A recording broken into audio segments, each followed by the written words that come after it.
for days altogether, for almost 2 weeks now. Those protesters have been standing vigil, fighting for justice. Are they getting any closer to the truth?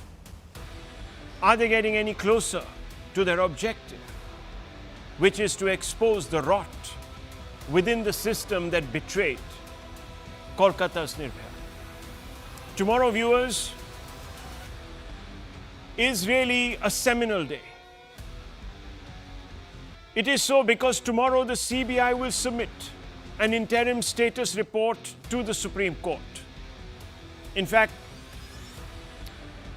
the Supreme Court has asked the CBI and given it a deadline of August 22 to do the needful. Tomorrow is that day, viewers. And we're all expecting that the report will reveal how Kolkata's Nirbhaya was betrayed by the system that was supposed to protect her. The CBI has been in charge of the matter for 8 days. The High Court, in fact, gave the CBI or handed this matter over to the CBI after expressing regret that the Kolkata Police was working in a manner that was not becoming of an organization that was professionally committed, ethically committed, morally committed to justice, viewers. A day before the CBI presents its interim report, we're getting a fair idea of that betrayal, of how the system allegedly colluded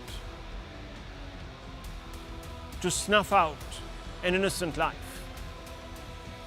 A former deputy superintendent of the RG Kar Hospital has made some shocking revelations.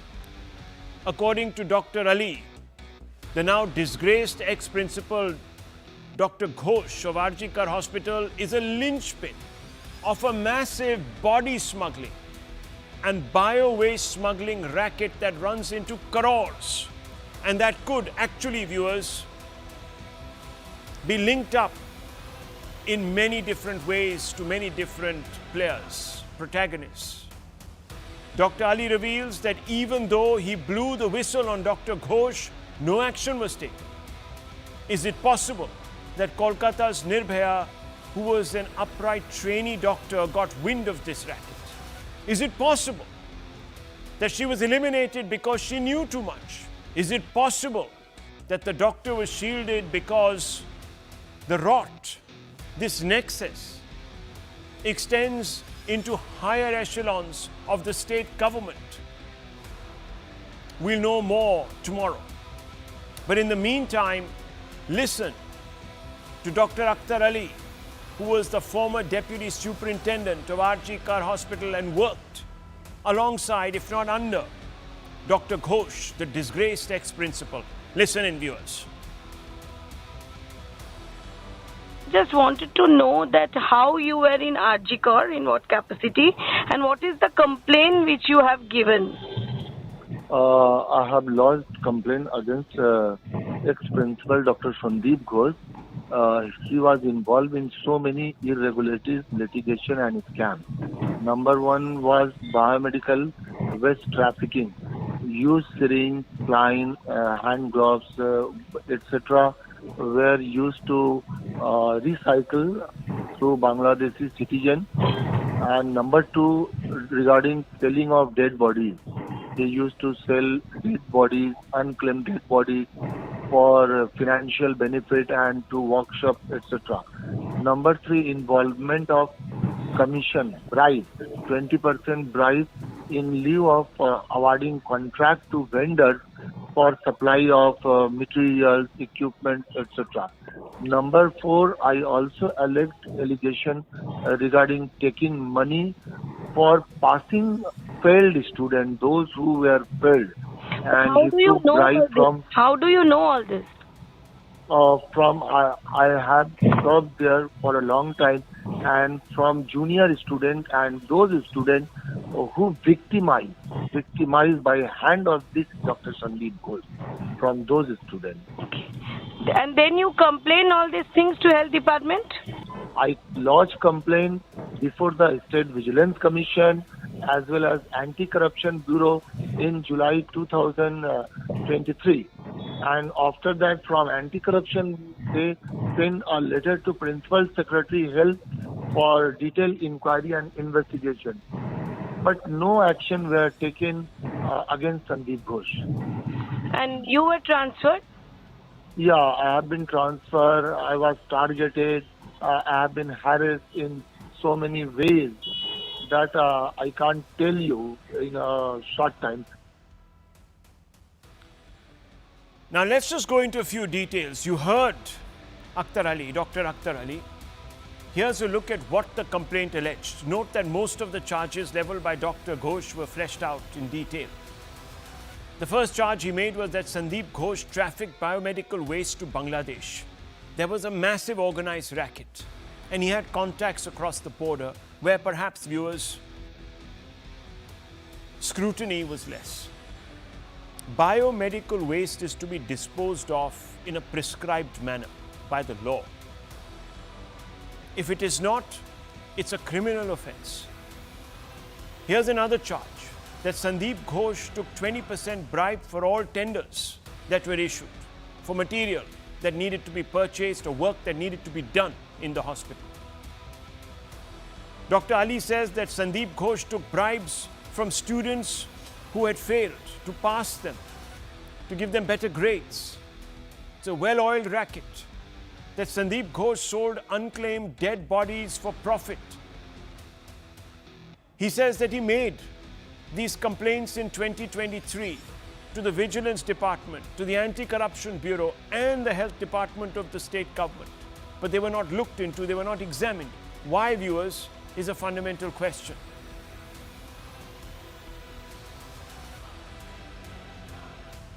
Dr. Ali goes on to say that those students who didn't involve themselves with the underhand activities were harassed, targeted and transferred for raising an alarm.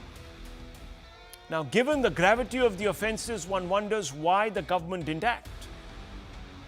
That it extended patronage is now becoming quite apparent. For example, viewers, by his own admission, Dr. Ali says that no action was taken on his complaints. The Dr. Ghosh was not booked by the Kolkata Police for not reporting Nirbhaya's rape and murder. This is something even the Supreme Court has expressed concern about, raised doubts about, expressed suspicion about. He was not booked by the Kolkata Police for spinning a suicide theory. Again, something that the Supreme Court has wondered, how is it that the parents were told under the principal's watch from someone in the principal's office that Nirbhaya had committed suicide and that she was not murdered or raped? How did that lie manifest itself? Then, of course, viewers, in the greatest indictment of the state government, this Dr. Ghosh was reinstated as principal of another college within 4 hours of stepping down from the top post in R.G. Kar College. Viewers, only someone with great clout could be reinstated on the back of a heinous crime like this. The police that should be ordinarily answering its own sins of omission is here seen running from the answers. And viewers, these pictures that I'm going to show you will perhaps stick out in memory as the most searing visual metaphor for a state police that runs from accountability. Look at this. This is a top police person running as if his life depends on it. Perhaps it does, viewers, who knows? Look at him. He almost falls over himself. He's bolting. From what? From a couple of questions? Why, viewers, is the police running like it is a criminal in the state of Bengal? This, viewers, is a fundamental question. And let's open this up. Let's ask some questions tonight as we wait tomorrow the CBI's interim report. Dr. Raghunathan, let me open up with you. We're also expecting Mr. Harish Salve, who was, of course, the former Solicitor General of India, a very known legal eagle, perhaps India's #1 legal eagle, who's going to talk a little bit about the other larger question, the elephant in the room, whether we should have president's rule in Bengal, etc., etc. We'll get into that conversation with him. But Dr. Raghunathan, on the eve of the CBI's report, and no one wants to preempt what the CBI is saying, this is not looking good at all for Mamata Banerjee, her government, the police, the administration at large. Good evening, Rahul, and good evening to my fellow panelists. First of all, thank you so much for interviewing the whistleblower, Dr. Ali. In a way, I think it is fortunate that the Supreme Court has already taken cognizance of this matter, because I think the shocking revelations, to the bare minimum, demand that this matter be also investigated by a Supreme Court constituted SIT. It's just not enough to overburden, first of all, the CBI that is investigating an entirely separate issue, and that it must. But Rahul, these are shocking revelations. I cannot believe this was happening right under the nose of the health minister of West Bengal. Need I mention her name? Yes, maybe I should. The health minister is also the chief minister of Bengal. For years, this has been happening. The whistleblower gives in writing that this is happening. He says he is transferred. No action is taken for a whole year. And now that same gentleman is now supposedly the linchpin of everything wrong that has gone on in this whole controversy. Let me recap this for my own benefit, because I'm so shocked by the revelations. So it turns out, according to Dr. Ali, that the ex-principal, Dr. Ghosh, was trading in dead bodies and cadavers, was trading in used medical equipment like syringes, was exporting them to Bangladesh, was taking commission on buying and selling equipment. And this same gentleman, yesterday castigated by the Supreme Court for not filing an FIR for 10 hours beyond the autopsy was conducted, 3 hours before the body was handed over for the cremation. And the FIR, the first respondent was not this principal or the hospital, as admitted by the Bengal Council, Mr. Sibbal. The first respondent and FIR was filed by the father of the deceased. The father of the raped and murdered doctor filed the FIR. What can be more shameful than this? But beyond all this, how is this person dealt with? Dr. Ghosh, he is rewarded. He is rewarded with the principalship of one of India's most iconic medical colleges, Kolkata National Medical College. How does one explain this, Rahul? Because I can't. I urge you to explain this.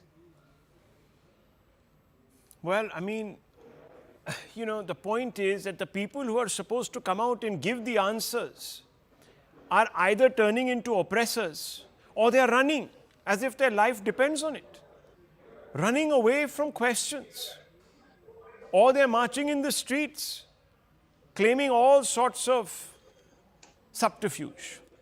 So I mean, we've got all the questions, but we just have no answers because, as I said, we've been betrayed. And Ms. Dey, I have to ask you this tonight. You have a situation where the state looks absolutely complicit. You have whistleblowers coming out and saying that the state looks the other way. Within 4 hours, it reinstates the person who is described as the linchpin of all that is rotten with RG Kar Hospital. Are we supposed to believe that the state government has no clue about this? It has absolutely nothing to answer for, Ms. Dey? Good evening, Rahul. Thanks a lot for giving me an opportunity to reiterate the statement.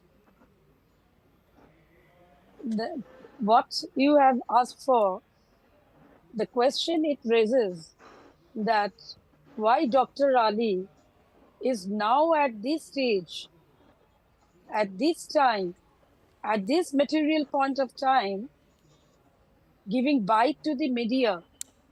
Why not earlier? Ms. Day, he wrote And why? earlier. He wrote to the ACB, Anti-Corruption Bureau. He wrote to the Vigilance Department. What is he supposed to do? He's a whistleblower, fears for his life. You know the Whistleblower Act guarantees anonymity. Now, when he sees that everyone is out there, he has developed a little bit of confidence after the Supreme Court came in and says, I will safeguard your life. Come on, speak up. So he has taken this opportunity to come out and speak up. You can't fault him now. Rahul, what you can appreciate, yes, ma'am, and all my panelists can also appreciate, that Dr. Ali could file a supplementary affidavit by retiring all the statements so that Supreme Court can also monitor on this. And not only that, if there is any lacuna on the part. Okay, but Ms. Day, there is a simple question let me ask you. Forget about all of this for a moment. Are we going to set aside a simple fact that is staring back at us, that Dr. Ghosh was the darling of the state government? If he wasn't, why was he reinstated within 4 hours? See, it was reinstated for 4 hours. It was a protocol that will be. You're having trouble. I understand. You're having trouble responding to me. Itself. Viewers, there is no protocol that says that a person who is accused of suppressing one of the most heinous crimes that has recent past has happened in Bengal needs to be given another job within 4 hours. There is no protocol like this. Now the investigation is being taken you over can't get away CBI. by saying now the investigation. This investigation may not have actually been handed over to the CBI had the public not come out onto the streets. And this fundamentally is the problem. No, and when they did come out onto the streets, viewers, they were set upon by goons. Let me first, hang on. I don't want to argue this point. 1 second. Let me just quickly go back to Sanju Verma. Sanju Verma, very good suggestion coming in from Harish Salve, as one were to expect. Is it something that can be considered? You know, Rahul, first and foremost, thank you very much for that very enlightening interview with Mr. Salve.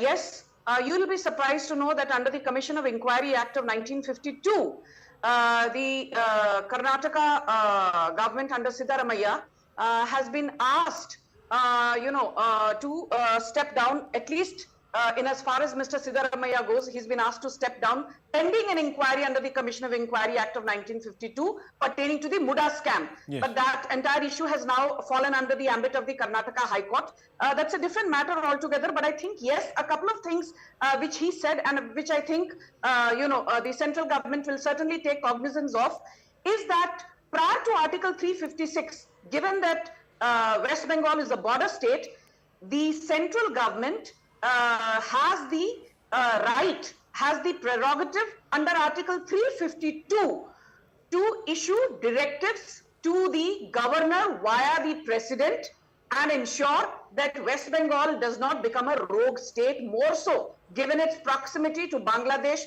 and given the fact that, overall we have more than a 4,700 kilometer border line with Bangladesh, a large part of it, in West Bengal and certain northeastern states like Assam, Tripura, what have you. So one of those arguments about using Article 352, if need be, using Article 356, issuing directives to the governor via the president's office, and using the Commission of Inquiry Act 1952. And of course, using all these in tandem, I think that would be an excellent recipe. But one thing which I have to say, I never go into, these A for Apple, B for Bombay kind of arguments on my debates. I find them very juvenile. Right. But I think there are 6 C's which have happened here. You mentioned one of them. Mr. Ranganathan has spoken of them in the past. One is the government has colluded. Collusion. Point number 2, complicity. Point number 3, cruelty with which a state dispensation has handled, or should I say mishandled the matter. The 4th C, contamination of the crime scene. 5th, a classic cover-up job. And the 6th C, the castaway of proof the castaway of the deceased body in a hush-hush, hurried manner? I think these are questions that need answers, and tomorrow, what will be very, very interesting to watch out for are not just these statements which the former Deputy Superintendent, Mr. Akhtar Ali, has told you. And if you remember, Rahul, last week on your show, I said there are allegations against Mr. Sandeep Ghosh of sex trafficking, extortion, and of trafficking in biomedical waste. I said it in as many words, and there are two other people whose testimonies tomorrow will be very, very relevant. One is Dr. Sanjeev Vashisht. He is the former superintendent of RG Kar Medical College, and one is Dr. A.R. Chaudhary, who has been interrogated by the CBI. He is a chest surgeon and the head of the chest department currently at RG Kar, and both these people, prima facie, to the best of my knowledge, have spoken out against this gory crime under the incompetent watch of Mamata Banerjee, who is the CM, the Home Minister and the Health Minister, and needs to go. She needs to go, period. More than anything right now, and I want to bring in Dr. Ranganathan on this, more than anything right now, viewers, the CBI is on test, actually. Let's be honest. Some of the other institutions have failed this test. You heard Mr. Salve, the state government certainly has failed it. The police there in the state has failed it. The chief minister is failing it. The problem now, viewers, is how much is the CBI able to put on the table for the Supreme Court to reach some sort of a conclusion. And that is what we will have to look out for tomorrow. Dr. Ranganathan, let's look at some of the options that Mr. Salve has sort of put forth before us. He talks about a commission of inquiry, very important, or a president's declaration. Now, many people will immediately, and you know there's an ecosystem at work, who say, oh gosh, this is an assault on federalism, democracy. But I just want to fundamentally ask you, how can this be an assault on democracy in a state where it is already in question, where it is on a ventilator? No, absolutely, Rahul. If I may make a couple of points out here. As you know, I am Eklavya to Mr. Harish Salve being the Dronacharya. I've never met him, but I still remember. In fact, my hairs are standing on end. On your show, Mr. Salve and Mr. Sundaram gave a master class on CAA. That's right. It was absolutely stirring. So, you know, all his views are absolutely most enlightening for a layman like me. Having said that, I have a couple of points to make. Slight disagreement with him, if I may. Number one, when he says that, look, the police have been now at the beck and call of the politicians, and this started in the 70s. I humbly disagree. It started with Jawaharlal Nehru. Everyone remembers it was the police that arrested Majru Sultanpuri for calling Nehru Hitler ka chela. Yes. It was the police that actually under Nehru arrested scores of journalists, arrested editors, even congressmen were arrested by the police. So, you know, the problem is the Constitution has laws that are draconian, starting with the First Amendment itself. So there's slight disagreement. But on the major issue, it's not my calling whether president's rule should be imposed or not. But surely, when the Congress has imposed president rule more than 100 times, if I'm not mistaken, surely by now 75 years have passed since Article 356 came into being. And there must be set parameters. There have to be. That is what logic tells you. Now, let us very quickly look at what those parameters would be on the basis of which it is logical to impose president's rule. Now, Rahul, there are 4 pillars of democracy. One is the legislature, the executive, the judiciary, and the media. Let us look at the situation in Bengal as far as the legislature is concerned. 20,000 panchayat seats went unelected, uncontested because of large-scale looting, arson, pillaging, bomb throwing and everything. So far as the elections were concerned, it was Mamata who was casting light on the impartiality of the election commission. Number 2. I don't need to go into the executive. Everyone knows the role of the police, especially in this role. The role of the police has been highlighted by the High Court as far as other processions go. Police has been held complicit in many of the acts of violence. Let us look at the third, judiciary. On 2 major judgments given by the High Court, Mamata has said, we don't believe the judges are sold out BJP stooges. And I don't need to talk about the media. So what are the rules? Look, let's not get... Look, hang on. I think Mr. Salve has come out and said that he principally is not a fan of Article 356. He's talked about a few other provisions. But viewers, let's not get ahead of ourselves, because tomorrow people will spin around and say, look, you were cooking up all sorts of, how should one say it, selective facts and so forth to buttonhole one particular government at the behest of the BJP, this, that, the other. So let's wait for the CBI. We'll know, Can viewers. I quickly come in? No, 1 second. I need to move on. I have Milind Deora also joining us. Viewers, we will know tomorrow by around 11:30, 12, exactly what the CBI has brought to the table. And then let's move ahead with this conversation. You just have to wait 12 hours or so.